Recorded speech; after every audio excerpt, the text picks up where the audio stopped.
It's usually. Yeah, so go stretch your legs, give her a little bit of stretch her back.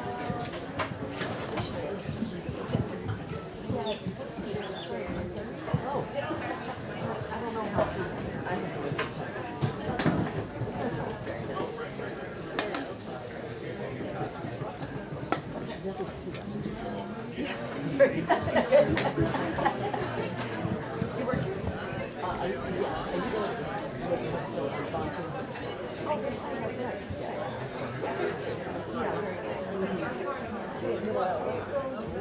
I'm going to take a little bit of a walk. Oops, that's my phone. Yep, there it is. Oh, yeah. Okay. Okay. Oofta. Oh, all right. Stretch the little legs.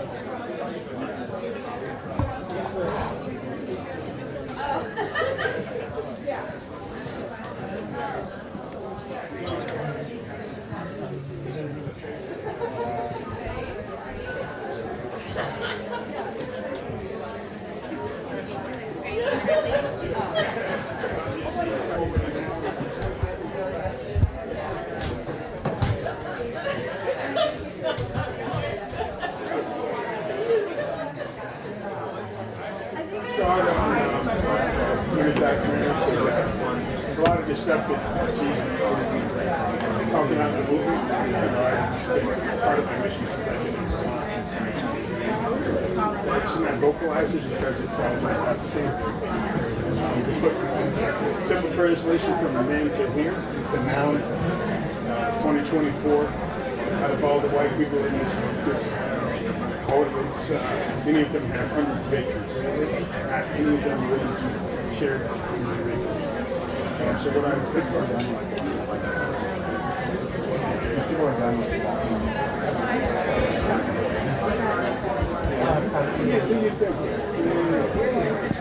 long story short.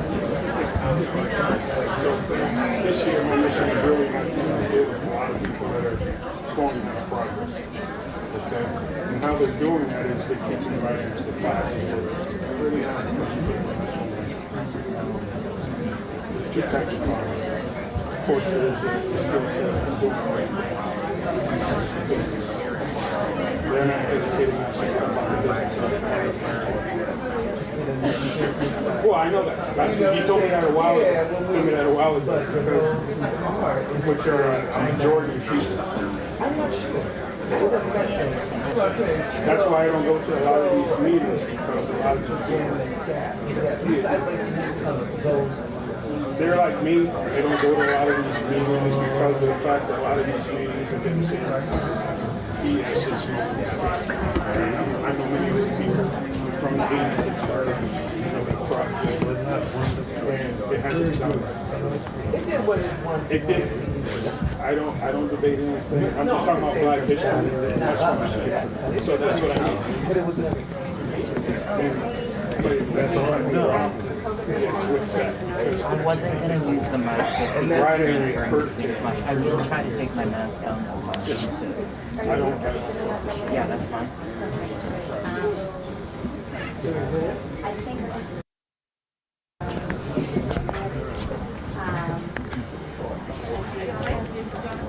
I think we're good.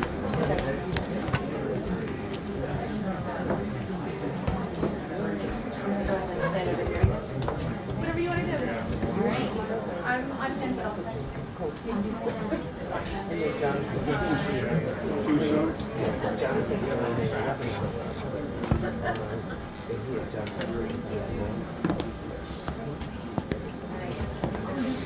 Does this mic work? Can you folks hear me? Turn it on. I did turn it on. No, sorry. We should have some more light because we're not at right complexion. Hello? This is my first Hello? all these That's what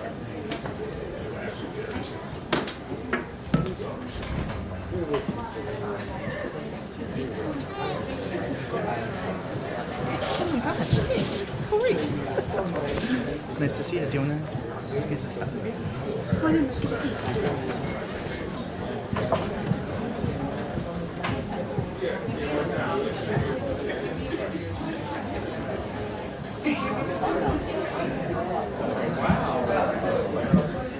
All right, I think this is working. Can everybody hear me?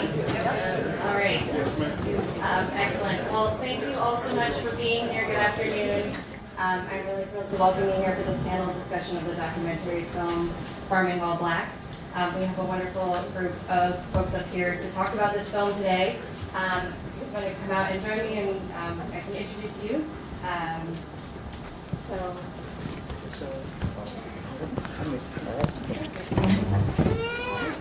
I'll start here with Kansu X, is a community organizer, transmission artist, and co-steward of Ezelie's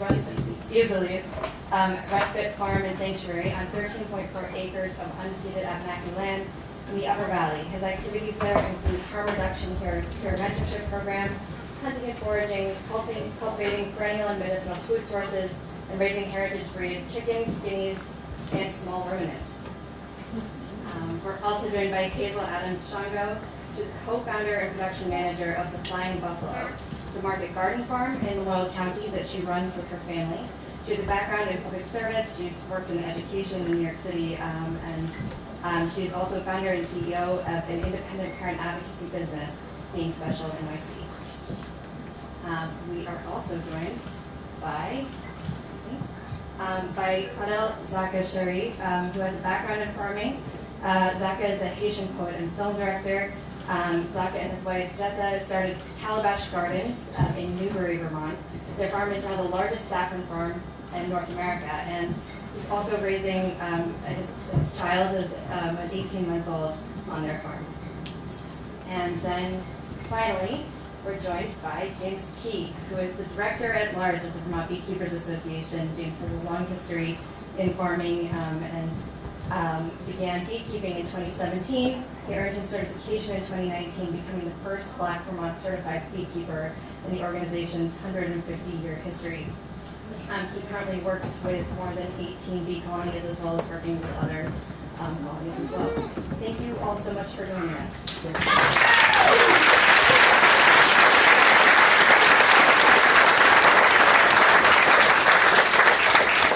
While the film is still fresh in our minds, I want to start off with, what do you think is sort of the most important point that you hope that people would walk away from this film with? I'll get started. Hi, everybody. Hazel. Nice to meet you. Nice to meet you. So many points there in the documentary. Even they showed a still photo of my great-grandfather, Judge Scipio Africanus Jones, with the farmers that he helped to liberate. They wanted to lynch them during the Red Summer of 1919 in Elaine, Arkansas. So that was just a brilliant surprise for me and for two of my 3 children who were here with me. I was like, hey, there he is. But he is a part of the farming legacy in America, and so that was just very pleasing. But for me, what I really felt, or what really resonated with me, is that it's our duty to win. And that's all of us. This is talking about farming while Black, but as stewards of the earth, as givers of care of the earth and the land, it's our duty to win. And how we do that, well, we're going to be working on that as we go along. Yeah, hi everyone, my name is Zaka. What I take from this movie is how happy we are when we are in the land, even though we have a lot of struggle to get there, and then how caring they have been when we are there. So for me, it gives me hope, so that no matter what it is, we will get there and we find a way to be to be living in synchronism with our environment. And that's what I think with that. Hey folks, I'm James. Go by the name Farmer James. Apiculture is my apiary business. Many of the things that were said in the movie, I echoed many years ago. That's probably why I'm a lonely black beekeeper. I've echoed what she just said about addressing many of the things that organic farming. I've addressed those sayings about how George Washington Carver and many of our African ancestors were the first. And I did that when the Northeast Organic Farming Association started back in the 80s. So that was my quest to learn and practice a lot of the things and the theories of my ancestors. I do practice a lot of the beekeeping methods that George Washington Carver instilled at Tuskegee Institute, and where at one point in time all students were mandated to take beekeeping along with organic farming. So I'm trying to reinstitute that kind of tradition, because without honeybees you would not have that diversity. But I also again thank the people who put on this event and inviting me here.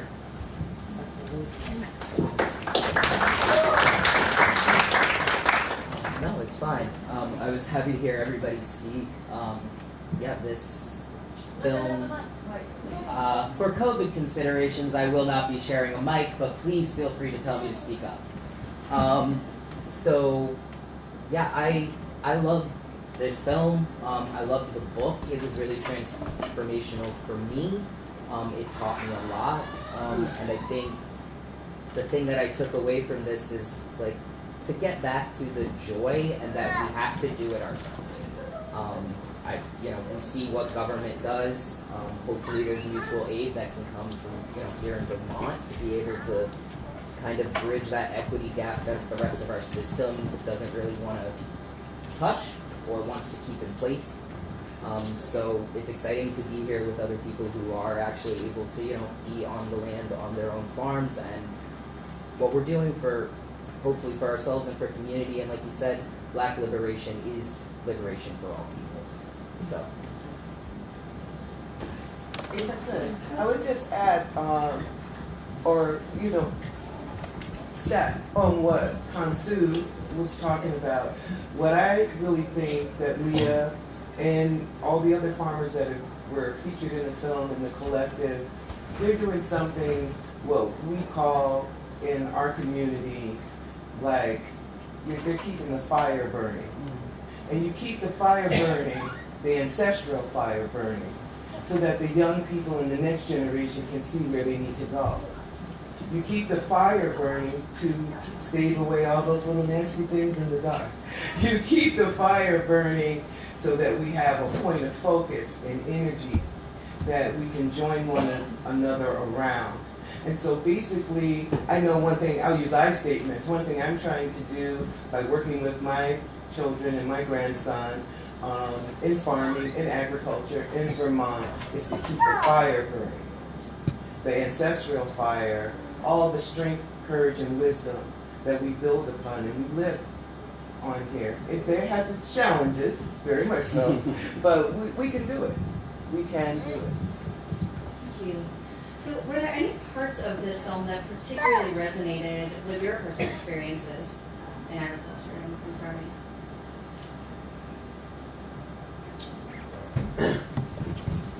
Well, I sound pretty loud on my own. No need for a microphone. One thing that really resonated with me is that even though this movie brought a lot of attention and awareness about what's going on in farming, primarily with Black, colored people of color with farming, things really haven't changed. They haven't transpired from the screen to reality. So yes, it was a great film, great meaning, great attention to what has been a problem, but really what is a problem now from what I see that hasn't happened here in the state is that people are not sharing their abundance of property. I know a lot of people who have 60, 50, 100 acres, and yes, they are not as the one woman addressed in the film, willing to share one or two. I find that very odd. I find it very challenging for me. I find myself very alone in farming in this state, a state that is very homogenous. Yes, I'm one and only. I was one of the first black vice president of the Burlington Farmers Market back in the 90s. But from there to here, what has happened, a lot of book writing, a lot of poetry reading, a lot of music, but not ground roots activity. And the reason I got into beekeeping is because I did hear the same message from the Most High, our Creator, that was given to George Washington Carver. A man who did not care about wealth, a man who stayed in the classroom, stayed in his laboratory. Even Ford, who created the cars, gave him an elevator so he could take the elevator in his old age to go to his bedroom. But he refused to because his passion was making a change on planet Earth for everyone. That is the same passion that is inside me, that has caused me to lose everything monetarily that I have. I will be selling everything that I own because the passion inside of me is to save the only creature on planet Earth that is passive. The only creature that came from the great gods through the tears of emotion. So the honeybee is emotional to me because if the honeybees are not here, those little cries that I hear in the back, that will make me very sad because I want those little cries, those little children to grow up to hear and see what I see. So the great whoever it was told me that is my mission. Whether or not I get that acre, whether or not I get any, the mission is to do what I can with very little to make a lot. So what I'm hoping is that whatever was on this screen, maybe will sink into the hearts of people who do have an abundance of acreage. And maybe they will share that one. And that's all I could hopefully will hope to see transpire.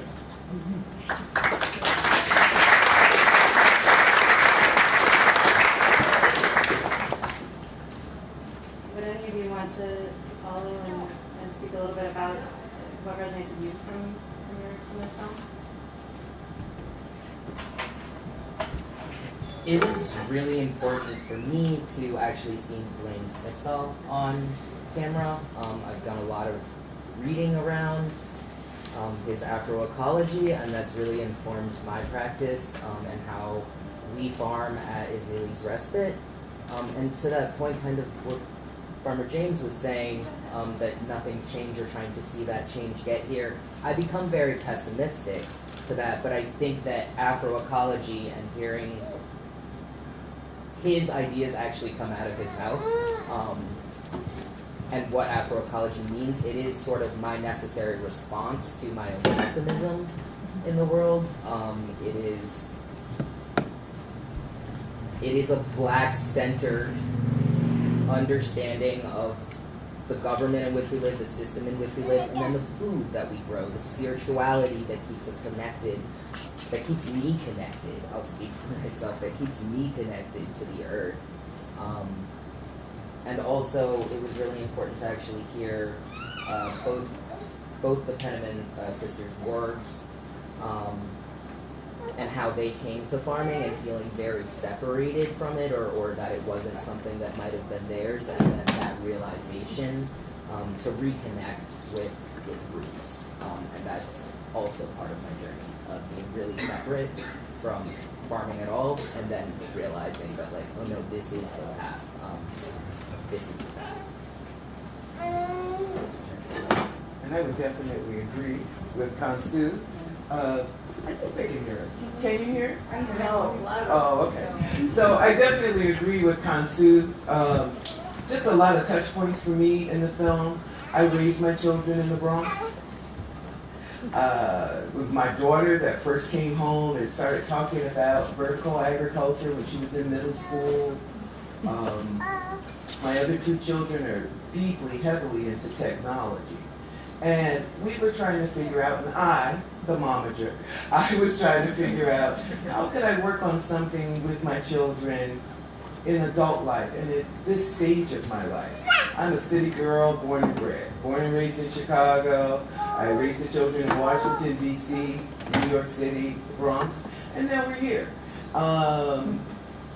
What I'm thinking is that I'm not really waiting, because I was the single mom with 2 children, 3 children at a particular time, and just living in the food apartheid of the Bronx. And it really resounded with me. There was a time in the early 2000s where we had to travel like 45 minutes by like taxi just to acquire some organic fruits and vegetables. There was no Whole Foods then in the late 90s and all that. So, you know, there was no central place if you wanted to eat healthy, you know, if you wanted to be healthy. And I just feel so blessed and honored that it's at this, you know, stage of my life, I'm 61 years old, that I am able to make this, which might be a final offering to my children and to my grandson. This is an alternative way of living. And you don't even though it would be very nice for people to donate and share their land or the land that they are currently under their auspices, but you can create your opportunity as well. When I saw her with the hole on her shoulder, that's when little Hazel and I first went out to our space out in Lamoille County. We had some seeds. We knew how to get the water from the river, and I remember seeing my grandmother with a hoe. That is all I need to kind of get this party started. And there's so much more, and there's soil health, and we're looking at climate adaptation and so many other things. But I just want to raise up. No, maybe things haven't changed in 250 years. Maybe they just actually haven't. But today is today, and we have an opportunity to define our future, our present. And we can make that change. Maybe that change wasn't made in the 1980s. Maybe it wasn't made in the 90s, even the 2000s. But now where we are in 2024, tomorrow, today, just speaking with someone else. Finding out, you know, Vermont Land Link, if you have 2 acres that you like someone to, you know, work. Not work for you, work with you. You know, build with you, that kind of thing. It would be awfully nice. What I take from that is seeing her in the woods with the kids and trying to, the day-to-day living in the north and wild farming brings me home by doing it in the last 7 years.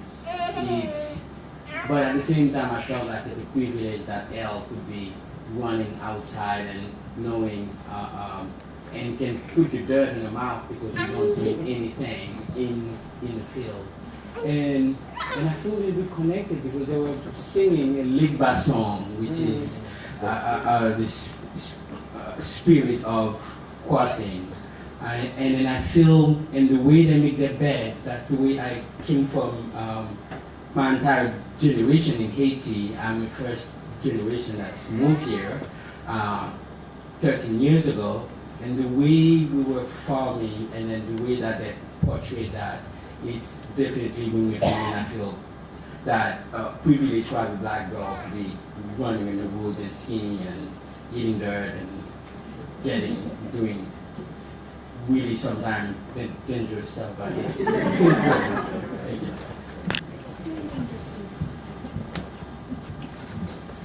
So one of the points that resonated with me that the opponent highlights is the role of Black and Indigenous people of color in the development and spread of regenerative agricultural practices.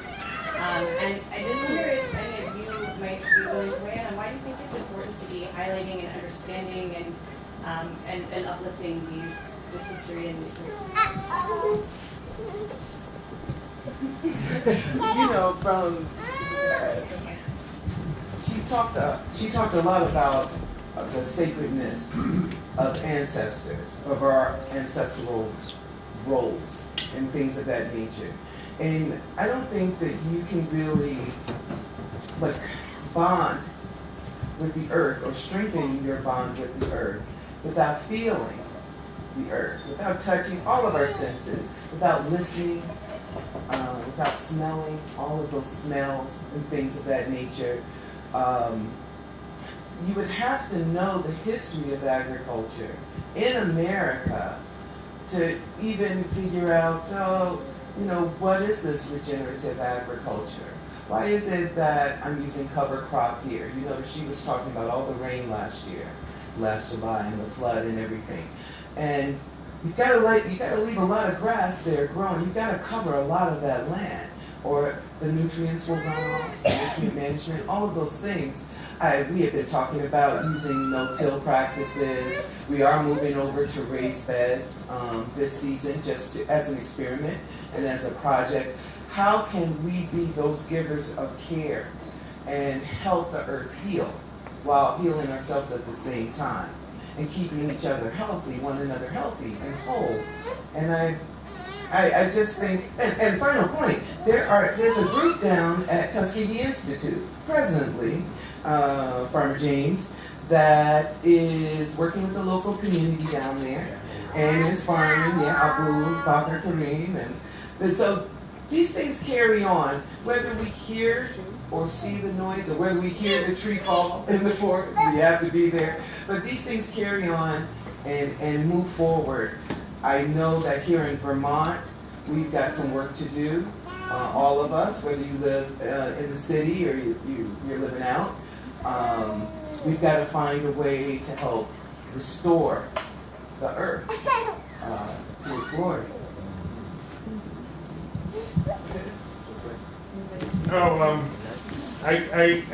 everyone hear me all right? Yeah. Awesome. I guess everything I really wanted, I'm not picking on anyone. I'm not biased to anything. All I'm trying to do is say, hey, let's start sharing our skill sets. All right? We all have skill sets.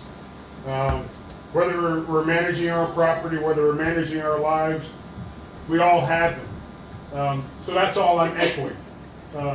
We could talk about all of what we have individually, but what I did not see echo in the voices of a lot of what was going on in the movie was the sharing of skill sets. So that's what I hope to do more this year, where I'm not charging people to learn about bees, but I'm bartering, going back to the days of our ancestors, of not just mine, but also Vermonters. So when I first moved to Vermont in the 80s, I came up here from Washington, D.C. I moved up here bringing all of what I learned in Washington, D.C.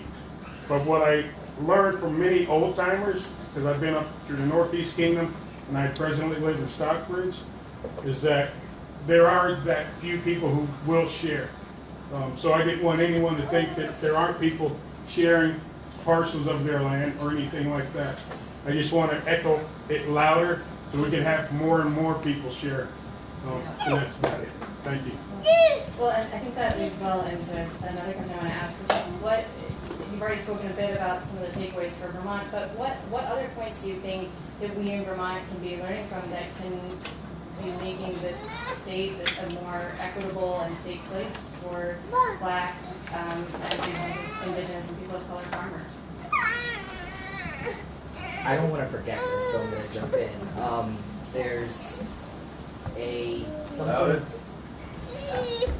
There's some sort of bill going through in some of the more densely populated areas of Vermont that is attempting to have people stop farming, get rid of their livestock, get rid of their cannabis grows that are all in line and registered, but people don't like it. And by doing that, we go back to Giuliani, right? Like, we're going to lose the ability for people to do what they can on 0.25 acres of land, on not even an acre, right?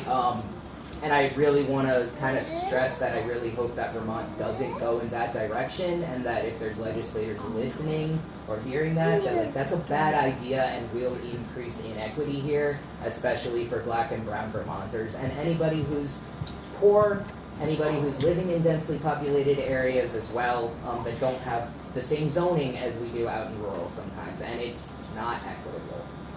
So I just really want to emphasize that because the rural gardens are important. City gardens are important. We had to leave Pennsylvania because we were trying to grow on 0.25 acres with a trash ethic of we collect what we can, we salvage what we can, and we couldn't stay there for that. So I don't want Vermont to turn into that for anybody else either. Yeah, you go get it.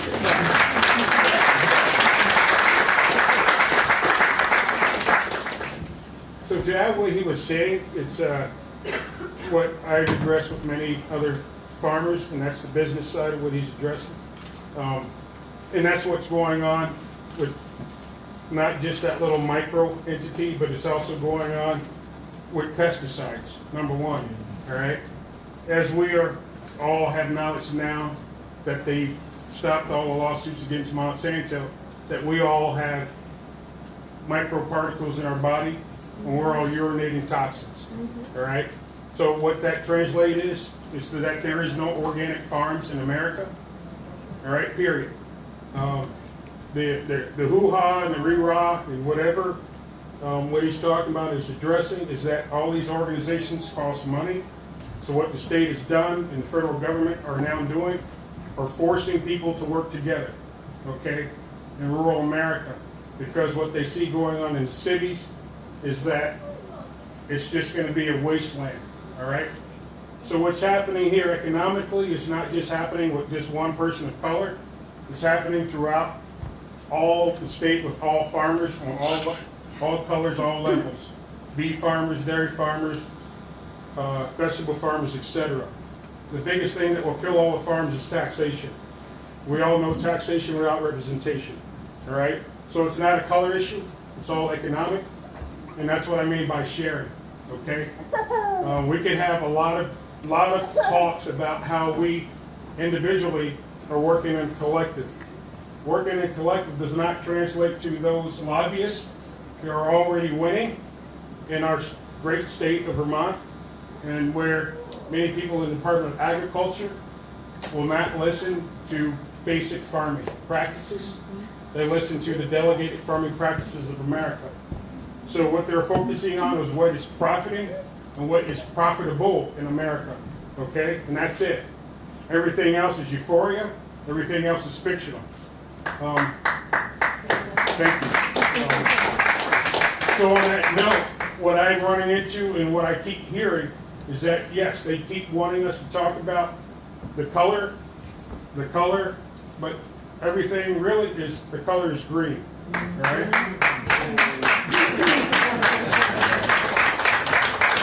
So being that the color is green, they put us in the challenge of getting along. Okay, so because the color is green, then they put the color green equates to brown, black, white, whatever. One more time. Okay? But it doesn't. It distracts us, it divides us from what we really need to focus on. All right, and that is, again, the skill set. So if there's one farmer, okay, what is that one farmer doing? Let's not duplicate it. Let's add to that substance. I'm a beekeeper. I need more people of color in beekeeping. But the challenge is many people of color want to garden and raise vegetables. But that practice is great, but it's not self-sustaining to the community because of the fact that they're forcing economic fees on the farmers. So the economic fees on the farmers aren't going to allow many people who are equitable, or have no money. All right, we have no money. People of color, doesn't matter, people who are white, have no money to get into farming. So how does that happen? How did that happen to me? I'm not sure. I had to read to find the business way to do farming, not the historical, scripted way to do farming. And I'm not, hope I don't take up too much of your time. Okay, but so what I'm doing is basically the grassroots of farming is this, right? We all start from one seed. The one seed then grows vegetables, but also the seed is really a mental seed. All right, so the mental seed that I'm trying to plant here today is I'm not fictional speaker. I'm nonfiction. So if we keep talking fiction, they're already won. They won. Okay? They're winning. Okay? Why are they winning? Because they want economic imbalance. They want economic depravity. How will they do it? They won't do it through scripture. They'll do it forcibly because they're already doing it. Where you go through the half of the southern part of the country, they've taken away jobs for many people because of everyone sitting around talking about conversation instead of taking action. If we all took action, if many of the vegetable farmers, instead of starting a CSA, had a vegetable truck and went through the communities, that would change America. So that's what I would like to see is a vegetable truck go where poor people cannot drive and feed those poor people. Come on. Because that to me is real change. This BS about CSA or any of that, that's not change. That's a diagram, even with me being a Vermont beekeeper, being a board director, being a speaker. It's not because I'm speaking about bees of Vermont. I'm speaking about the seed of change in America. Okay, the seed of change in America is this. I'm one black guy surrounded by a sea of white beekeepers. They don't give a shit about your color. What they care about is the money coming in. So that means if they'll tell you a goddamn story for you to believe, you will believe it. You will buy their bees because that pays for their boats, their second homes, meaning they have bees here and they also have bees some other state. Okay? And they piggyback and they bring back and forth and use our state as what? A fictional tool, because Vermont is what? God's country. Vermont is very green. But if you really did your homework, you will see the amount of pesticides, the amount of toxins, the amount of pollinators and other creatures that are disappearing. They're gone. Hard truths, hard truths. They're gone. So this joy that we're having right now, I love it, because we're all gathered together. It's a great, pleasant thing. But what I'm really hesitant to enjoy is us not really talking about making change. All right? Reason is because those people who call themselves government officials, they've made such a great goddamn change. It's going to hurt us. It's going to hurt many of our people of color, many of the people who are in a small community. We're all colored. White, black, does not matter. Great. But the fact is that they're winning. I'm to the point where I can't sleep because I'm so damn worried about next month. Because next month means that 10 bills will pass. 10 bills that will pass will defeat our purpose. Okay? So I apologize if it took up too much time. I'm done.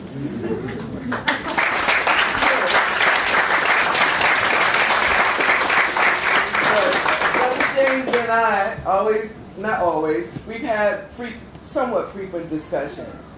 Another position that I take is that irrespective of what's going on around us, you have responsibility. Do you want to have the right? You have the responsibility to take action. We need the conversation and the action. Because we need to come together communally to be able to have open and safe conversations. BIPOC, non-BIPOC, everyone. But once we have the conversations, then it's our duty to go out and do the work. No, we're not going to change this whole system, but each one of us can impact 10 others by being the change we want to see. Right here. We can't control all of that. It's very important to know what you can control and what you cannot. And what we can control is here in Vermont. It's coming. People are coming. Long ago, I used to work down on Wall Street, meaning 4 or 5 years ago. And someone that I would see frequently on my ride said, "Hey Hazel, do you know what climate change really means?" And I was like, "Oh no, tell me, dude. I know the sun, the rain." He said, "No, climate change is a code word for people of color. And people of color will be on the move if the climate changes. Because everywhere in the coastal cities, in coastal countries, there are people of color. And if their sea level rises and they're pushed off their islands or they're pushed to another part of the country, they're coming. So I would say my advisement is, have conversations with people. Be polite, non-harmful. And do you mind if we talk? And maybe that's something we'll do on the farm, kid. We've been trying to figure out an annual event, because the communal farming works for many. I'm trying to work with my priority community, which is my family. I'm trying to make sure that we're treating one another with respect and with honesty and with truth, and we're dealing with the land in that manner. Then I can branch out and invite all the rest of you to the annual event. But you have to, I think it's something I learned in Vermont Relief Collective. We have to work at the speed of trust with one another. And that's what I'm suggesting when we leave here today that we do, here in Montpelier, here in the state of Vermont, here in the world, is that we try to work with one another, really genuinely try at the speed of trust. And how can we, build things up and stay safe.